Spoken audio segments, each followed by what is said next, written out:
Ya que hemos dado por concluido el ciclo de participación de los invitados, vamos a dar apertura al panel de discusión que será moderado por el ingeniero Adolfo Naranjo, decano de la Facultad de Ingeniería y Ciencias Básicas.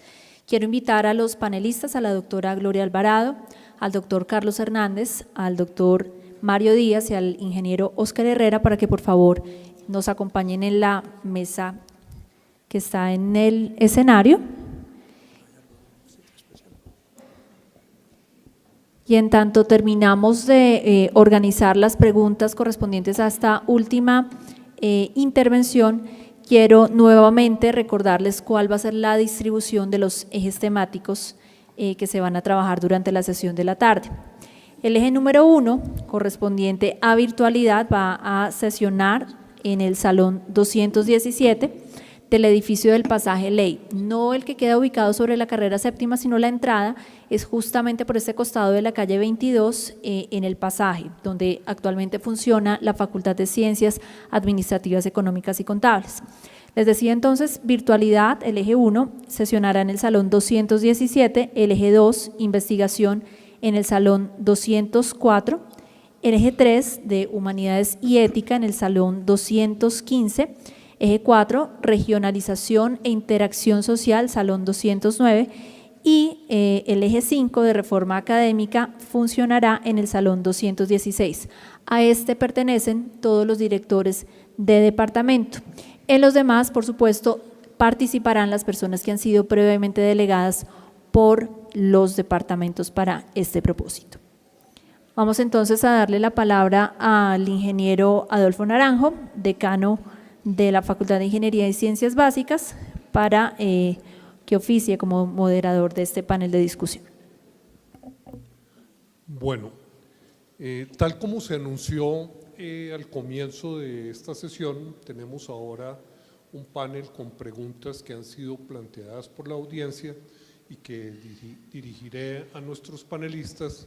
Lo haré de una forma alternada, de tal manera que podamos tener una discusión más enriquecedora. Vamos a comenzar con el profesor Carlos Augusto, con una primera pregunta. La pregunta nos plantea cómo materializar prácticas de investigación formativa que motiven a estudiantes y docentes hacia las formas de investigación en la realidad del aula. Bueno, es una pregunta que tendría muchísimas respuestas, depende de varias cosas. En primer lugar, del conocimiento que el profesor tenga de los conceptos y de las teorías que va a manejar. En segundo lugar, de su experiencia en la explicación de fenómenos más complejos, de su participación en grupos interdisciplinarios. En tercer lugar, dependería de su conocimiento del paradigma de su campo, lo cual quiere decir un poco de los métodos que se ponen en juego en la investigación en el campo que trabaja. Evidentemente, los distintos campos acuden a distintas estrategias de construcción de conocimiento y por lo tanto una pregunta de este estilo habría que ilustrarla en términos de ejemplos que no serían trasladables de un campo a otro. Si me preguntan a mí en el campo, por ejemplo, de la física, que es mi formación básica, yo he trabajado fundamentalmente las relaciones entre la historia y la enseñanza de las ciencias y diría que es posible convertir la enseñanza de los conceptos en un tema de reflexión y de indagación. La enseñanza de las ciencias nos muestra, por ejemplo, que el concepto más básico de la física, que es la inercia, resulta de una discusión sobre el movimiento de la Tierra. Es decir, si uno entra en la discusión de cómo es posible que la Tierra esté en movimiento cuando evidentemente los objetos que soltamos caen debajo del sitio donde se soltaron, y eso implicaría que hubiera alguna fuerza que llevara los objetos en la misma dirección en que viaja la Tierra para que no se queden atrás, uno podría llegar a través de esa reflexión a la ley de la inercia. Hay muchísimos ejemplos de este tipo de trabajo para explicar la discusión, por ejemplo, sobre los elementos que hay que tener en cuenta sobre la flotación de los cuerpos. Galileo llega a una reunión con un vaso, con un bloque de hielo flotando. El bloque de hielo es un sólido que debiera hundirse en el líquido, porque de alguna manera la intuición más directa diría que los sólidos se hunden en los líquidos, y sin embargo es evidente que flota. Esto permite construir la abstracción de la explicación de la flotación como una diferencia de densidades. Pero yo pienso que, digamos, estos son ejemplos que surgen simplemente de pensar las relaciones en un campo particular. En realidad, la propuesta que yo veo que hay aquí es la construcción de problemas complejos en los cuales hay partes de la explicación que pueden darse desde los conceptos de una disciplina y que, comprendidos en su complejidad, requieren naturalmente un trabajo previo de reflexión por parte de los docentes. Hay gente como Dino Segura, que es capaz de construir toda una teorización a partir de un accidente, a partir de un fenómeno, pero de todas maneras esto se gana es con la experiencia en las disciplinas y sobre todo gracias al diálogo interdisciplinario que es posible establecer. Me parece que hay lugares en donde la cosa es muchísimo más directa.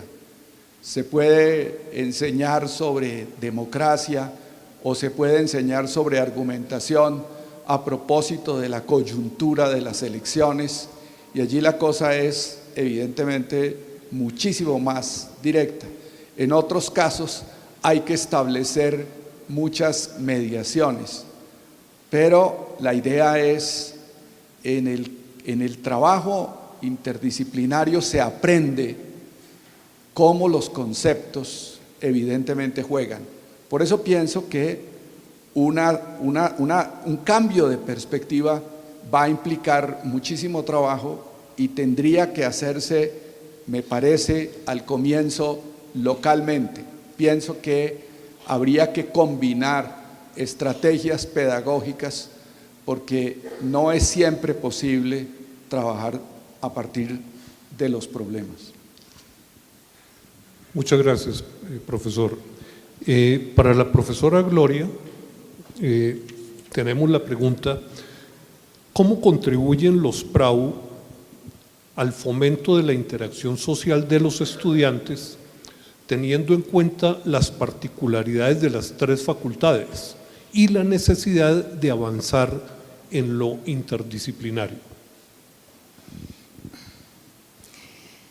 Pues yo pienso que hay dos elementos a considerar en la pregunta. Uno es referido a las oportunidades efectivas, concretas, que tienen los estudiantes actualmente para entrar en relación con problemáticas del mundo de la vida, es decir, la posibilidad de que los estudiantes estén trabajando sobre proyectos en donde está involucrada realmente una situación concreta de un grupo, de una población, de una comunidad, de una empresa, etcétera. En este momento son muy limitadas. Algunos profesores, entiendo que en ingeniería lo logran hacer, lo han logrado hacer. En otros campos no es tan claro que eso esté ocurriendo, pero sobre todo que esté ocurriendo de manera sistemática, no de manera episódica, sino de manera sistemática. Los PRAU justamente estarían proveyendo esas condiciones para que haya una proximidad mayor y una mayor oportunidad de que ese tipo de experiencias se den y que los estudiantes puedan tener ese tipo de trabajos, de esas experiencias. Eso es lo primero, que los PRAU crearían esas condiciones, facilitarían esas condiciones. ¿Me quiere repetir la pregunta? Había otra cosa. Bueno, no, el segundo elemento, la segundo matiz que tiene esa pregunta, lo quiero abordar de esta manera. La organización que tiene la universidad, la organización académica que tiene actualmente la universidad es excesivamente simple, es decir, es una organización que cumplió unas finalidades, ¿cierto?, que logró metas importantes, pero que se quedó ya atrás respecto de los logros que en ese momento se tiene que plantear la universidad. Es una organización excesivamente simple, es que pensemos, un departamento tiene que resolver todos los matices de la academia, de la vida académica, solo. Entonces está el asunto siempre en relación con la investigación formativa, con la formación en investigación.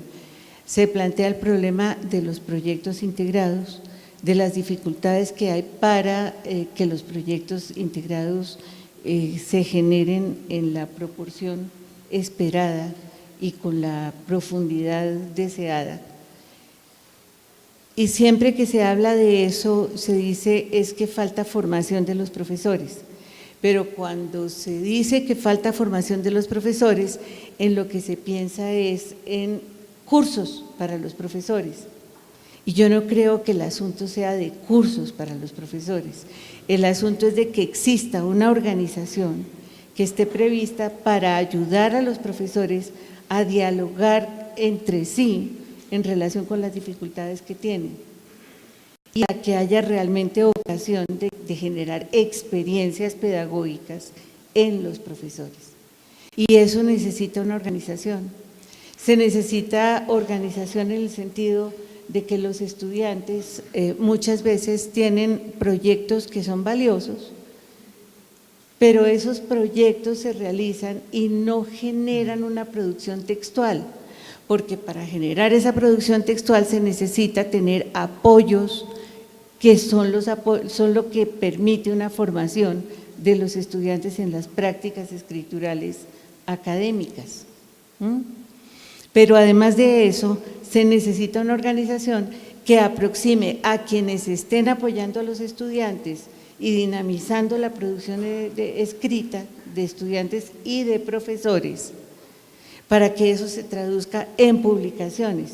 Y no hay los canales, no hay la manera de aproximar la producción editorial a la preparación de textos, al apoyo a los estudiantes y a las prácticas de los profesores. Es decir, hay vacíos importantísimos en la organización y eso es un elemento central que tiene que plantearse en la reforma académica. Muchas gracias, profesor. Profesor Mario, la pregunta se refiere a ¿cuál es la diferencia en su concepto entre una reforma académica y una reforma curricular? Bien, este es un tema muy interesante realmente. Lo académico y lo curricular tienen su núcleo en el conocimiento. Ese es, yo diría, el punto de partida para establecer la diferencia entre una reforma académica y una reforma curricular. El campo académico está constituido básicamente por actores y unidades en las cuales dichos actores se agrupan. un departamento, una escuela, un centro, un instituto, una sección, un área. O sea, todo este lenguaje nos permite describir las formas de organización académica de mayor a menor. Y esa organización académica está expresando en última instancia la división del trabajo de los profesores.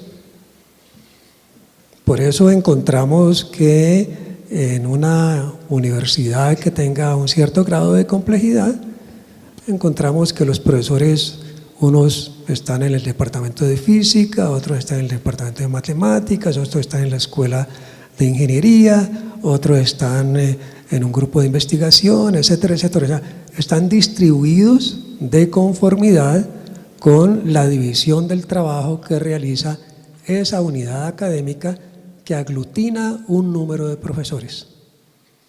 Ese número de profesores evidentemente realiza una cantidad de prácticas. Las prácticas van desde aquellas que se configuran como las acciones sustantivas de la universidad, docencia, investigación, proyección, consultoría, etcétera, etcétera, que hacen los profesores como actores que pertenecen a una unidad académica. Las formas de organización académica son múltiples y diversas. Uno puede hacer toda una gramática de la organización académica de una institución. Quizás la más simplista es la de algunas instituciones universitarias, ¿no? de muy pocos estudiantes, donde la organización académica a veces se hibrida con la organización curricular porque los profesores giran alrededor de los programas. Entonces esa organización académica es profesores más programas.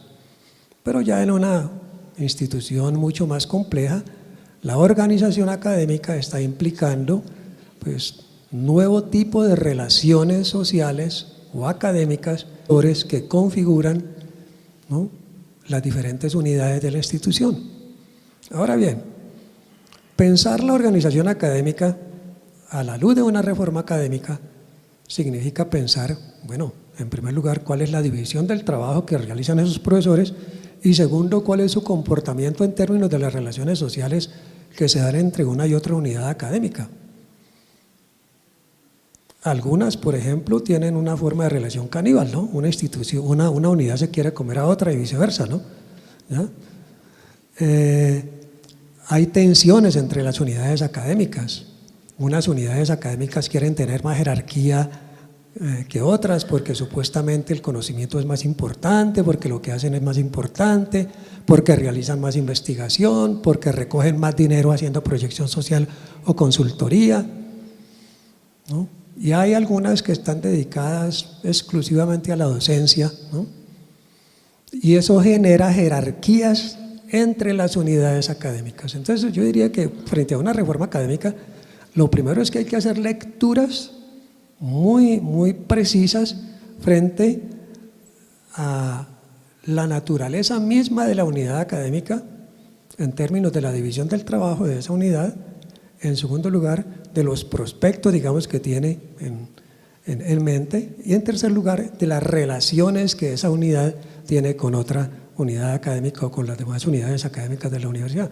En última instancia es un asunto de límites. ¿Cuáles son los límites que se dan entre las diferentes unidades académicas y cómo esos límites a veces perjudican formas de integralidad o de integración, perdón, no integralidad, formas de interacción, formas de integración, realización de proyectos conjuntos, la participación en trabajo en equipo, ¿no?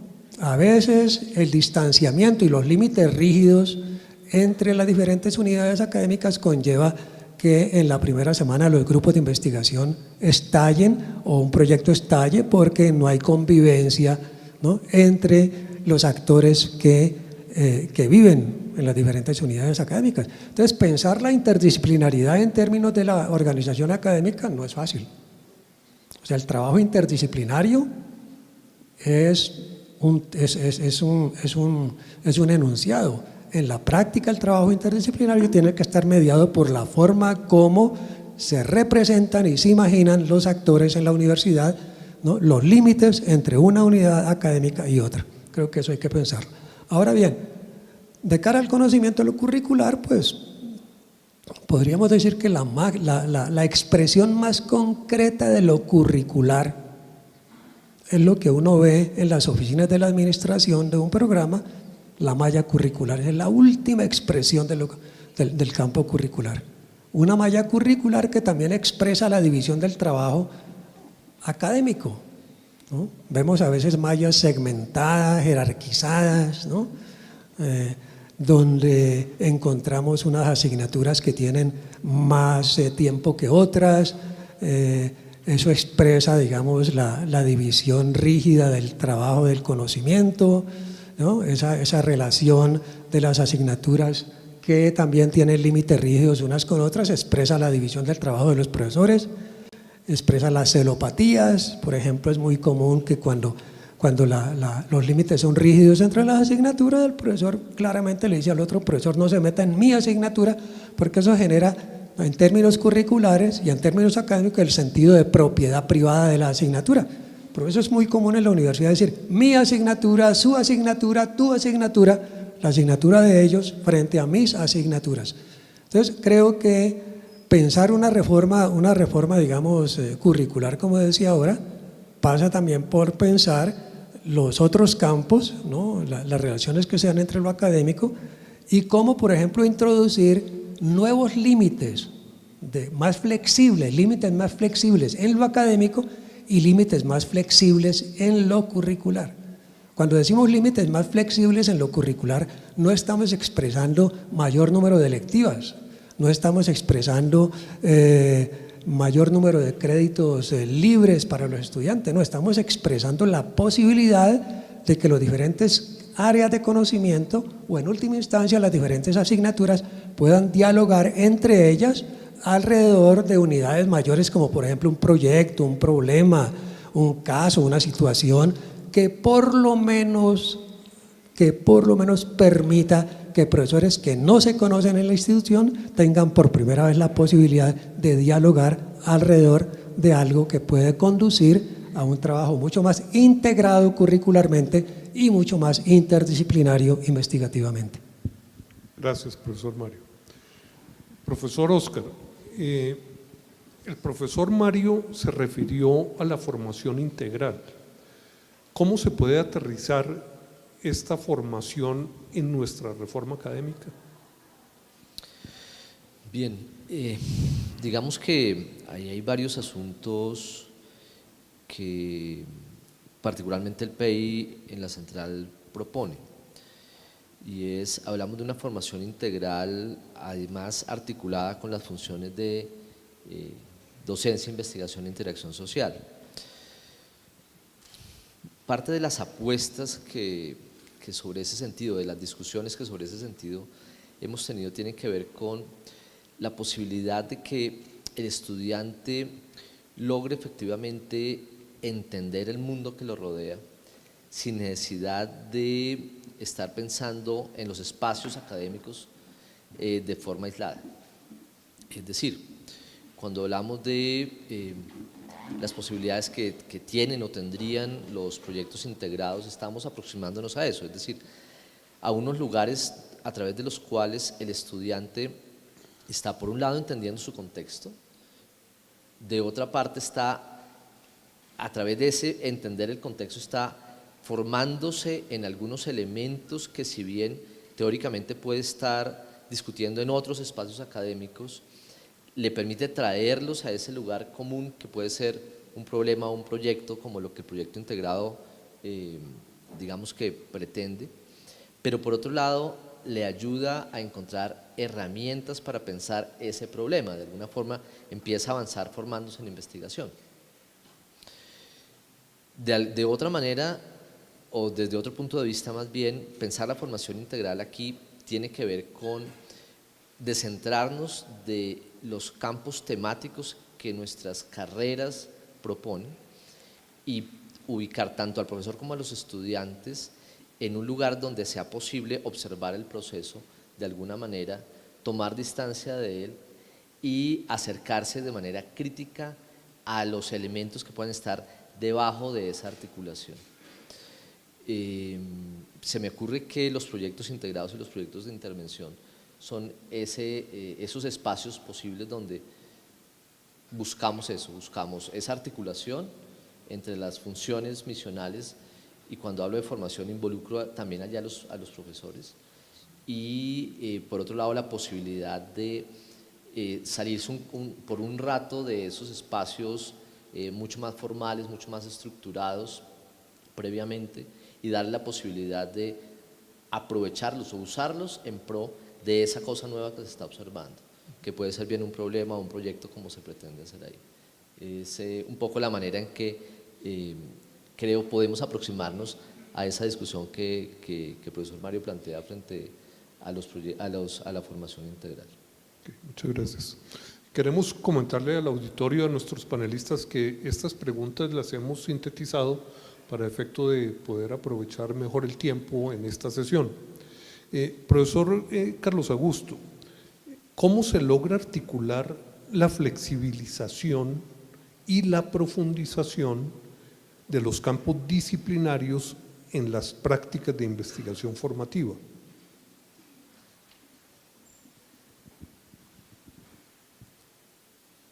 Bueno, en realidad hay distintos niveles de la investigación, de las prácticas de investigación formativa, y esos niveles tienen que ver con la apropiación que haya de los conceptos y de las teorías que permiten formular los problemas, y de la comprensión que haya de la complejidad que existe de los problemas. En realidad, las líneas de profundización, tal como yo las conozco, son propuestas de cursos sucesivos que hacen los grupos de investigación.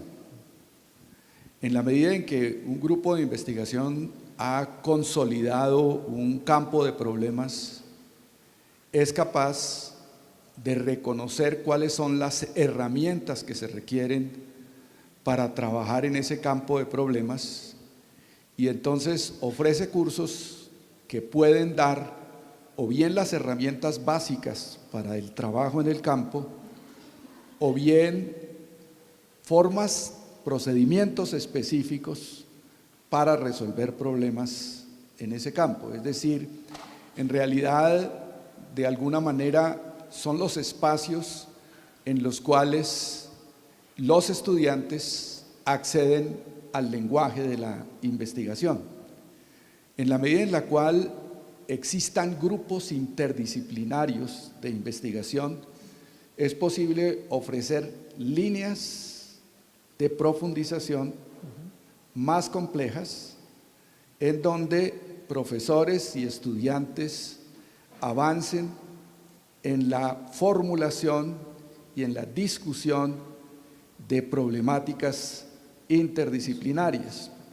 Otra vez aquí lo que se requiere es una comprensión mayor de la complejidad. Creo que fundamentalmente la idea de las líneas de profundización, digamos, se mueve en estos dos caminos. Digamos, desde un punto de vista disciplinario, en una comprensión mayor de los paradigmas.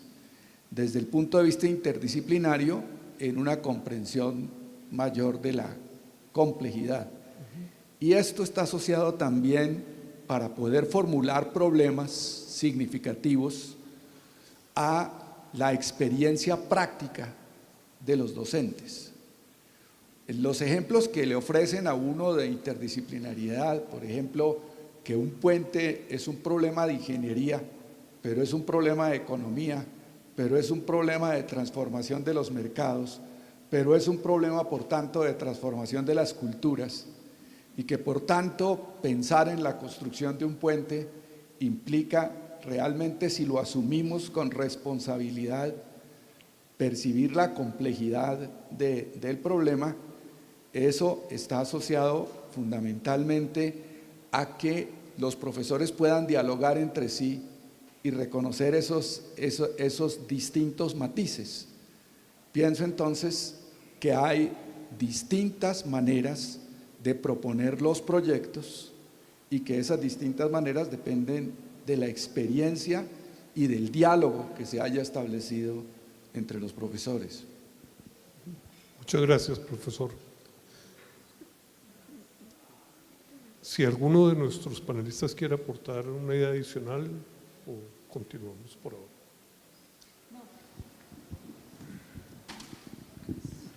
No, es que yo creo que es bastante importante lo que acaba de decir Carlos Augusto, porque una de las dificultades que tiene que enfrentar, a mi juicio, una reforma académica en la Universidad Central es el problema de la interdisciplinariedad. Eso es un tema que hemos discutido, con Óscar y yo lo hemos discutido. Para mí es esencial porque si hay algo que empobrece la formación, es justamente la pobreza en la interdisciplinariedad. Y esa pobreza en la interdisciplinariedad tiene todo que ver con la organización que tenemos, ¿cierto?, que tiene la universidad en este momento. De alguna manera, para poderse desarrollar rápidamente y seriamente, la universidad tuvo que recorrer el camino que señalaba yo de alguna manera en la presentación, el camino de la praxis vinculada con los proyectos académicos de programa, y como que la universidad se desarrolló a partir de eso.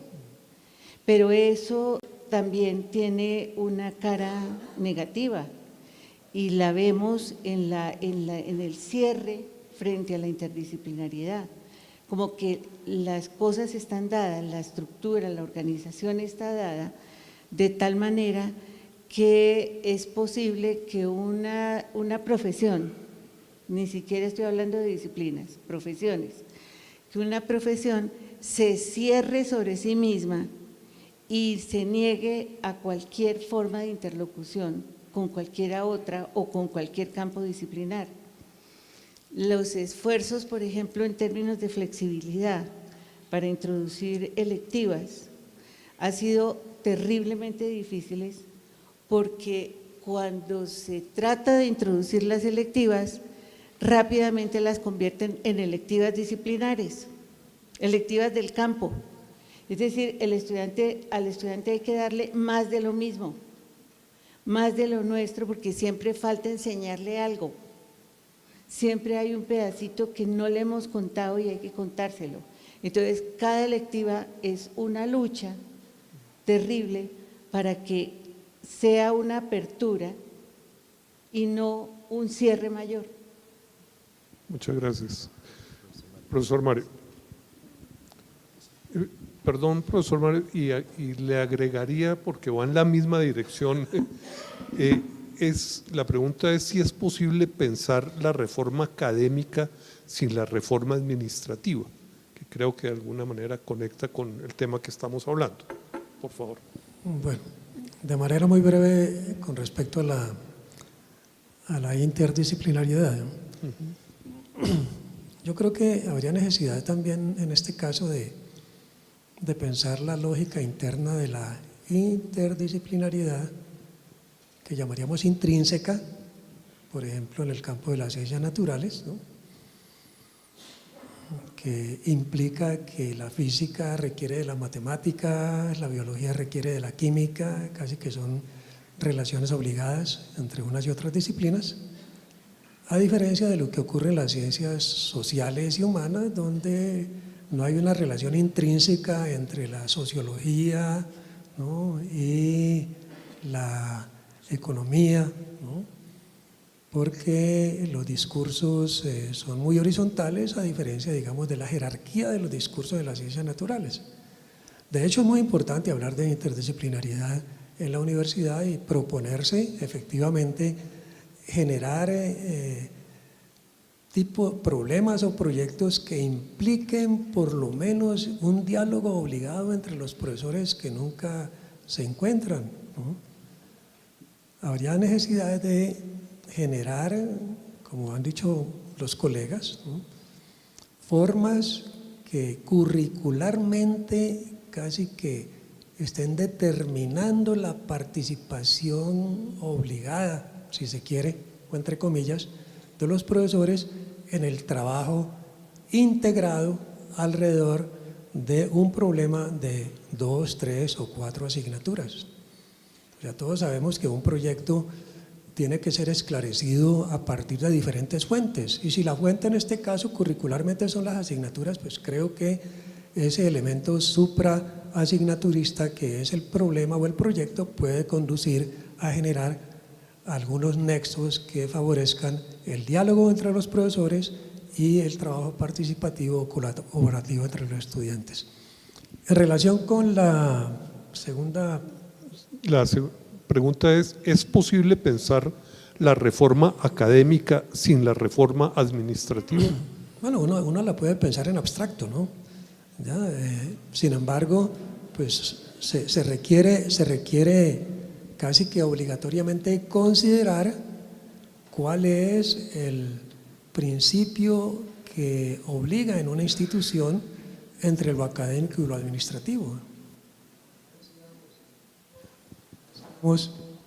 Ya decíamos que en materia de poderes, pues el poder administrativo es el que de una u otra manera determina, ¿no?, la forma de ser y quehacer de una institución. Y los poderes académicos, pues de cierta manera, terminan en última instancia siendo subordinados al poder administrativo. Lo que pienso yo en este caso es que se requiere diálogo, concertación, ojalá consensos fueran fundamentales, pero si no hay consenso, por lo menos concertación, y que el campo administrativo o la administración abra un poco las puertas, ¿no?, y favorezca el que los diferentes actores de las unidades académicas o del campo académico, genéricamente hablando, puedan pensar de otra manera el quehacer de una reforma curricular y que no se generen esos obstáculos, ¿no?, esas talanqueras que muchas veces inhiben el desarrollo de una reforma académica o una reforma curricular. Tomamos un ejemplo sencillísimo, ¿ya? La introducción de flexibilidad, así sea cuantitativa, pues obliga necesariamente a cambios de orden administrativo. Y recuerdo perfectamente en una universidad mexicana discutíamos este problema y se decía, pero ¿cómo es posible generar una mínima reforma curricular introduciendo electivas si el reglamento obliga que los estudiantes no pueden tomar sino 2 electivas semestralmente? ¿Ya? Y eso es un asunto administrativo, ¿ya? No es un asunto académico.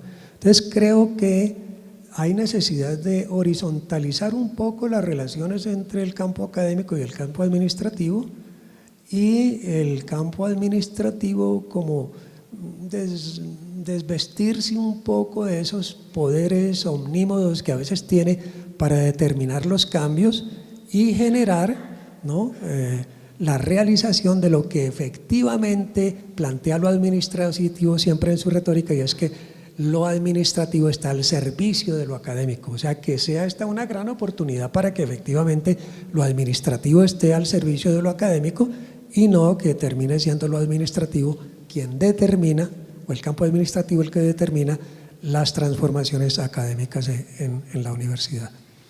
En ese sentido, si el campo académico, digamos, va a tener una relativa autonomía, va a poder pensar la reforma de otra manera, va a poder introducir innovaciones, transformaciones, nuevos cambios, pues ojalá eso lleve la bendición, ¿no?, del campo administrativo.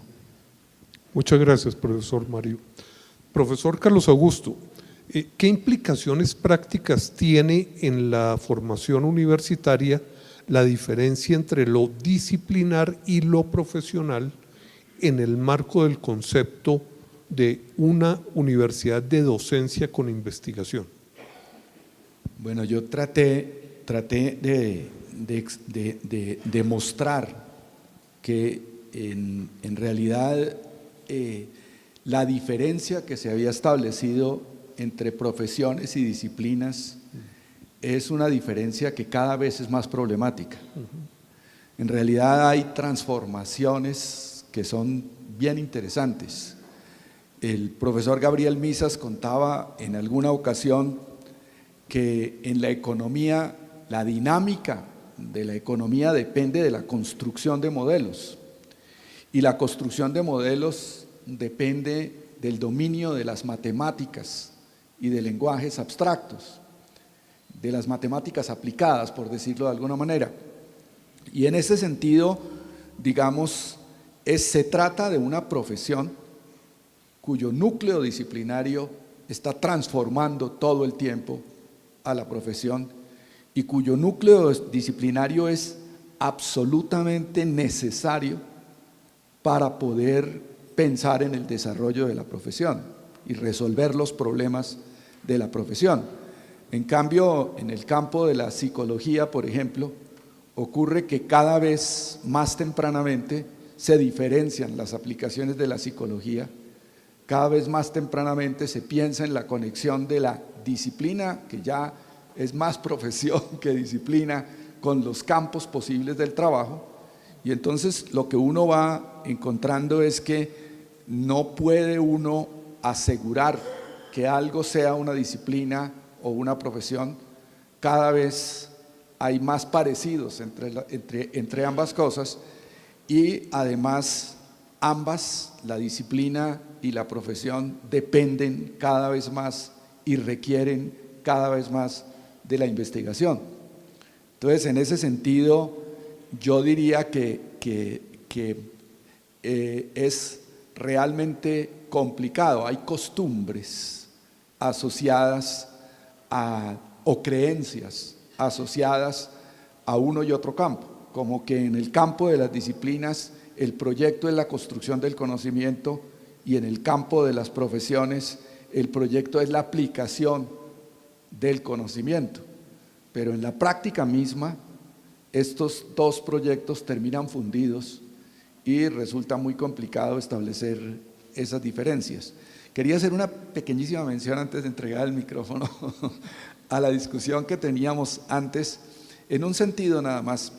Me parece que en la transformación a una enseñanza más centrada en los problemas que en los temas es realmente algo muy complejo, y que hay espacios en los cuales es posible avanzar en esa propuesta. Me parece que las líneas de profundización y las electivas podrían ser puntos claves, digamos, avanzadas de esa propuesta. Me parece que ahí habría también la manera de pensar en que las profundizaciones y las selectivas establecieran de entrada una conexión mayor con los grandes problemas de la universidad. Yo sentí mucho, después de escuchar las intervenciones de ustedes dos, que realmente planteó una perspectiva muy externa. Hay una propuesta clara que yo le comentaba a la profesora de la universidad, que es asumir su condición de relación con la nación, su condición de formadora a partir de un momento de transición como el que estamos viviendo. Y me parece que, digamos, esas conexiones son más posibles en esos espacios de relativa libertad, en donde se entra menos en conflicto con los límites disciplinarios. Me parece que podría avanzarse en esos campos. Muchas gracias, profesor. Profesor Mario. Quería hacer agregar algo, digamos, a lo que planteaba el profesor Carlos Augusto, y tiene que ver con la manera, digamos, como ha habido una creciente regionalización o profesionalización que lentamente ha ido, yo diría, debilitando inclusive la representación disciplinaria que se tiene de los campos intelectuales o del mundo científico, ¿ya? Hoy día encontramos un indefinido número de profesiones que tienen además pretensiones de cientificidad, ¿ya? Porque toman de una disciplina, de otra, ¿no?, segmentos para organizar sus currículos. A manera de ejemplo, coloquemos una profesión de cuarta generación como el turismo. Hay profesionales en turismo, ¿no? Sin embargo, los profesionales en turismo ven en sociología, biología, antropología, un poquito de química, ¿no?, etcétera, etcétera, un poquito de ciencias básicas, y así sucesivamente se configura, digamos, un plan de estudios en turismo, que es una profesión de cuarta generación. Y lentamente se ha ido abandonando, ¿no?, la formación disciplinaria que consideramos fundamental. O sea, la base de la interdisciplinaridad son las disciplinas. No porque ahora haya interdisciplinaridad han desaparecido las disciplinas, ¿ya? Sin embargo, observamos cómo en las últimas transformaciones y a la luz de las determinaciones de la hibridez, de la globalización, los programas tienden cada vez más a abandonar las disciplinas y a centrarse en el quehacer o en las prácticas, como decía el profesor Carlos Augusto. A manera de ejemplo, un programa de comunicación social hoy día es un enjambre de quehaceres, ¿no?, que el comunicador social supuestamente va a desarrollar de cara a las expectativas laborales. Radio, cine, televisión, multimedia, ¿ya? Y la parte disciplinaria, que debiera ser el fundamento básico, digamos, el núcleo de la formación de un comunicador, como es la lingüística, la semiótica, la retórica, eso lentamente ha ido desapareciendo de los planes de estudio. Yo hice un recorrido de un plan de estudios en México, un plan de arquitectura. Inicialmente se formaban los arquitectos con mucha semiótica, se formaban con sociología, se formaban con mucha antropología, ¿no? Y hoy día los arquitectos se forman en esa misma institución después de 7 u 8 reformas curriculares en el tiempo, ¿no?, con paisaje urbano, problemas ambientales, etcétera, etcétera, debilitando profundamente la formación disciplinaria.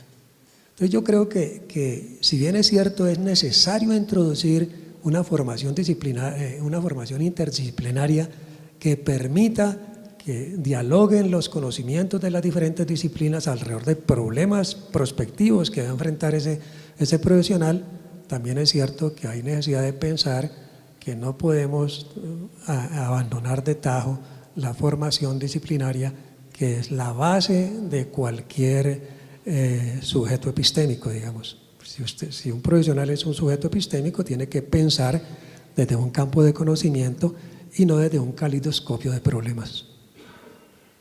Muchas gracias, profesor Mario. Profesor Óscar, en términos cronológicos, ¿cómo debemos imaginar el diseño y la implementación de la reforma? ¿Hasta cuándo irá su diseño y cuándo estará implementada?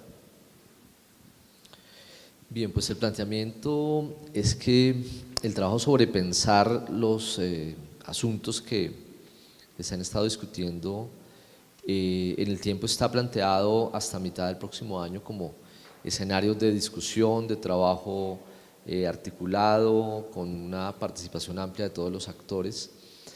De allí deberíamos poder tener asuntos de corto plazo que se van de alguna forma probando, es decir, elementos que consideramos que ciertos acuerdos nos indican que sería factible implementarlos y que su impacto puede ser medido en el mismo corto plazo.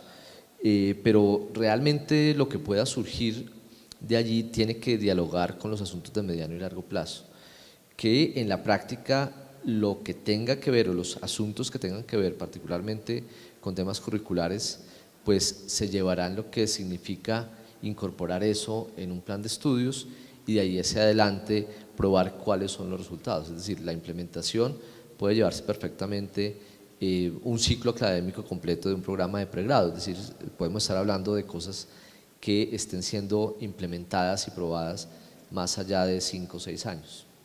Esos son los tiempos, digamos, como gruesos que creo que están ahí presentes.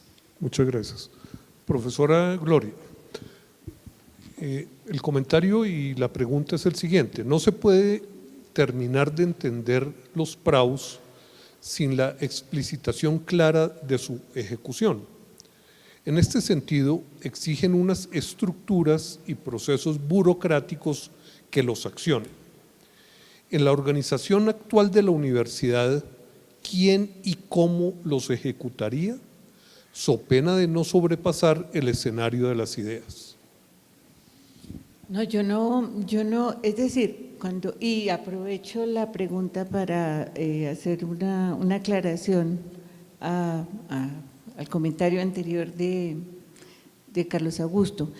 La propuesta de los PRAU en términos de curriculares va enfocada claramente hacia los proyectos integrados. No es una propuesta para transformar toda la docencia en todas las áreas de la universidad, sino los PRAU estarían dándole salida, solución, buscándole solución a las dificultades que tienen en este momento los proyectos integrados para poderse desarrollar. Esa es como la idea fundamental. Y desde los proyectos integrados a toda la franja de investigación, tratando de articular todos los niveles y todas las distintos grados de complejidad de las distintas formas de investigación.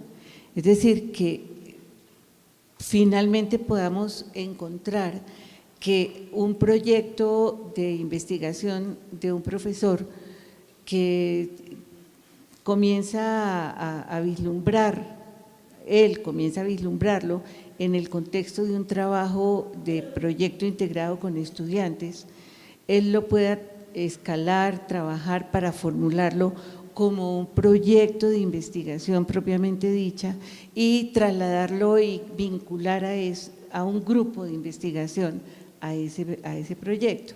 Es decir, la idea es que el espacio de la investigación se construya de manera más sistemática y más densa, en donde queden articulados, puedan articularse proyectos de grupos de investigación con proyectos integrados de estudiantes en distintos programas de la universidad, en programas que están en distintos campos y que podamos como construir un espacio que podamos ir poblando de manera más densa y más rica paulatinamente. Es como la idea. La pregunta que hace sobre la organización, yo no veo en la organización actual de la universidad, yo no veo cómo podría tener lugar el desarrollo de los PRAU. No veo cómo en este momento. La propuesta justamente tiene como una de sus finalidades abrir el espacio a una forma organizativa más compleja que la que tenemos actualmente, que pueda hacerse cargo de ese desarrollo. Actualmente no, yo no veo cómo. Sobre eso, digamos, más allá que de la organización burocrática, que es un poco hacia donde va la pregunta, yo creo que parte del asunto tiene que ver con los lugares donde es factible identificar por parte de los profesores problemáticas de interés que conecten justamente con los espacios académicos que lo permiten, bien sea a través de los proyectos integrados, proyectos de intervención o como se sugiere las selectivas como otra posibilidad. Ahí el asunto también tiene que ver con nuestras realidades, es decir, ¿cuál es la proporción de profesores que están involucrados o tienen proyectos de investigación o problemas de investigación en su campo de conocimiento que sean suficientemente fuertes para ser considerados como un núcleo de profesores que tienen en el campo de investigación propiamente dicha problemas de investigación suficientemente fuertes?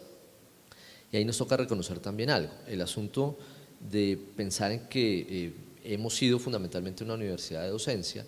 Lo que ha también impactado es que esos núcleos fuertes de investigación básica o aplicada en los diferentes campos, si bien existe, no es suficientemente fuerte. Es decir, tenemos gente que trabaja ahí en ese campo, pero la proporción de profesores allí es, digamos que, menor. El grueso de nuestros profesores están con intereses en investigación. De alguna manera puede que tengan en alguna medida una formación que les permite avanzar hasta él, pero no necesariamente la experiencia en investigación propiamente dicha. Lo que surge también como posibilidad con los PRAU, esta interpretación que en las facultades se ha hecho de áreas estratégicas o campos de acción, que son una primera aproximación de esos lugares a través de los cuales profesionales, profesores, de alguna manera, en campos de conocimiento que son relativamente cercanos, puedan hablarse sobre asuntos que ya no son solamente de interés de una cierta área. Yo creo que hay un primer nivel en esa posibilidad que responde de alguna medida a esa organización. Y es, si se logra a nivel inicial de las facultades, pensando en los asuntos de corto plazo,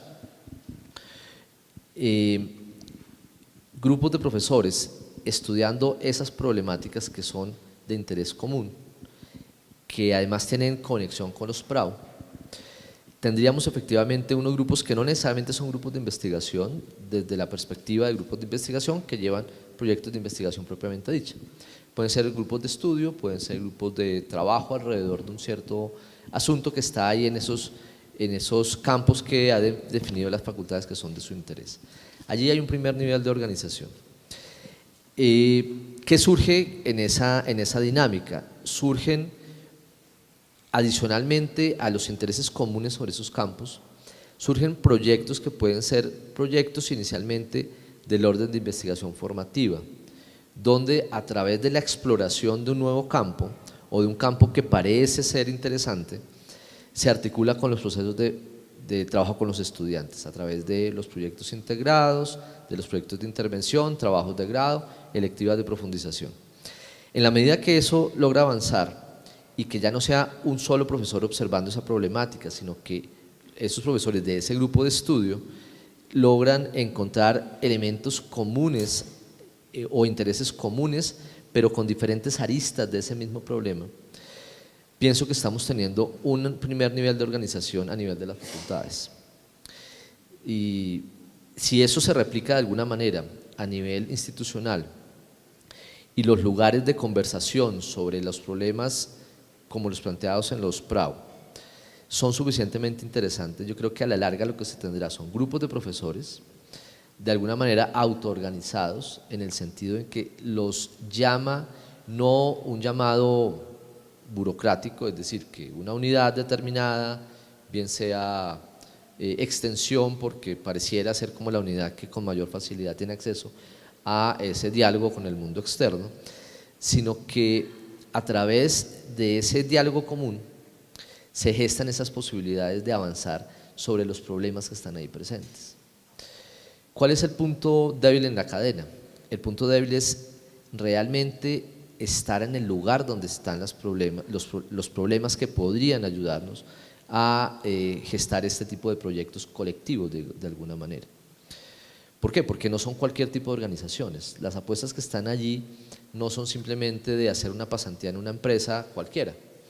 No es un ejercicio semejante al que de pronto se hace cuando se quiere que un estudiante aprenda su quehacer en el entorno laboral y vaya a una empresa que trabaja en eso, y si es estudiante de comunicación social, pues que trabaje como si fuese comunicador social iniciando, o si es ingeniero, pues que trabaje como ingeniero. Aquí el asunto es ir a las organizaciones que tienen problemáticas comunes a las que a nosotros nos interesa. Ese es el lugar, creo yo, más difícil. Por un lado, convencer a las organizaciones, y ahí es donde se requiere un ejercicio apoyado en la organización formal, digamos, de la universidad, que puede ser extensión, investigación, las decanaturas, que logren identificar esas organizaciones que tienen problemas comunes y que estén dispuestas a permitir que nuestros profesores vayan a trabajar con ellos durante un X tiempo para explorar este tipo de problemáticas. Después de eso, esa organización conjunta que se pueda ir armando, creo que le provee una posibilidad operativa al asunto. Cómo se organice, cómo se sistematiza, cómo se documenta, en últimas, cómo se observan los resultados, será un asunto a discutir más adelante, que eventualmente los mecanismos formales de investigación y demás podrían darle salida. Pero me parece más importante que la organización burocrática, la organización de los colectivos de profesores que puedan interesarse por problemas comunes desde diferentes aristas, los mismos problemas, observando los mismos problemas desde diferentes aristas. Creo que esa es una ruta que se viene explorando y que yo creo que puede tener salida. Ok, bueno, ya para terminar, tenemos una pregunta para el profesor Carlos Augusto. Usted habla de hábitos pedagógicos que hay que romper. ¿Podría dar ejemplo de hábitos y estrategias de cómo romperlos? Bueno, yo creo que aquí se han dado, la pregunta llega después de que se han dado los ejemplos, porque evidentemente las exposiciones que se han hecho pues muestran alternativas para introducir formas de trabajo diferentes sobre la base de la comprensión de las similitudes y de los espacios en los cuales es posible lograr una confluencia de intereses. Para mí esa es una estrategia muy clara, digamos, para más que romper de alguna manera, transformar, digamos, la costumbre del aislamiento. Es decir, para mí los problemas asociados a estos hábitos tienen que ver con la transformación posible de los modos de trabajo que inciden en la formación. Yo estaba pensando cuando estaban hablando ahorita que si uno piensa la cosa desde el punto de vista de la formación, puede encontrar nuevas conexiones. Cuando Mario estaba hablando sobre la necesidad de la formación disciplinaria, yo recordaba el planteamiento del profesor Federici, que insistía en que las ciencias son escuelas de racionalidad. O sea, el problema del aprendizaje de las ciencias para algunos que van a seguir las disciplinas son las ciencias mismas, pero para la mayoría de la gente es un problema de aprender a pensar, es decir, las disciplinas como escuelas de racionalidad. Uno puede encontrar que efectivamente hay muchos elementos comunes desde el punto de vista de las temáticas, pero si uno piensa desde la perspectiva de la formación, los encuentros temáticos son esenciales, pero la formación, digamos, en los modos de relación con el conocimiento, la formación en elementos como el rigor lógico, la consistencia, uno puede ver que esos elementos formativos son esenciales para el trabajo de los grandes problemas y que esos elementos formativos se pueden dar en muy distintos espacios, incluso allí donde no se ven inmediatamente las conexiones. En las discusiones del ICFES a veces veíamos que una pregunta sobre la literatura era una pregunta de construcción lógica, de reconocimiento de cadenas deductivas. Y entonces se decía, bueno, ¿y para qué hacer lo mismo en matemáticas y en química? Entonces, pues las razones que se daban allí era que si no se ponía la pregunta en química, los profesores no iban a enseñar química. Pero hay un punto clave en la formación, y es que para este tipo de problemas, para construir aperturas, en el sentido de que la formación en determinadas áreas permita efectivamente el diálogo, pues hay que ver formas distintas de trabajar, y hay que ver cómo las formas mismas de trabajar y de comprender aportan elementos para construir esas aperturas. Entonces, en ese sentido, yo llamaría la atención sobre el asunto de la formación. Me pareció muy básica la referencia de Mario en el sentido de, bueno, ¿qué es en última la formación disciplinaria? Es una formación en la conceptualización, en la construcción de modelos, en el rigor, o sea, en herramientas que resultan fundamentales para poder establecer más adelante esos diálogos. Y se puede ir avanzando en eso. Cuando se plantea la flexibilización, siempre la discusión es qué es lo que puede flexibilizarse y qué es lo que es fundamental.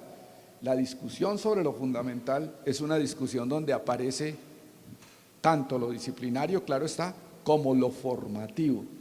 Y en ese sentido, pues, esa discusión sobre la flexibilización es una discusión también sobre lo básico, sobre lo que es verdaderamente fundamental. Y pensado eso desde una perspectiva tan global como la que se plantea en los grandes programas, pues de alguna manera permite distinguir elementos fundamentales que probablemente de otra manera no serían tan visibles. Muchas gracias. Agradecemos a nuestros panelistas, doctor Mario, doctor Carlos Augusto, doctora Gloria, doctor Oscar, y pedimos un aplauso para ellos.